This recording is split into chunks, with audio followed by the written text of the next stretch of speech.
आणखी एक महत्त्वाची बातमी, पंतप्रधान मोदी आज सागरी क्षेत्राशी संबंधित 7,870 कोटींहून अधिकच्या अनेक विकास प्रकल्पांचं उद्घाटन आणि पायाभरणी करणार आहेत।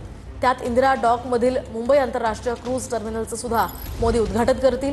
सागरी क्षेत्राला मोठी चालना देण्यासाठी सध्या मोदी सरकार बंदरं विकसित करण्याला प्राधान्य देत आहे। अधिकची माहिती जाणून घेऊयात ग्राफिक्समधनं। इंदिरा डॉक या ठिकाणी मुंबई आंतरराष्ट्रीय क्रूज टर्मिनलचं उद्घाटन होणार आहे।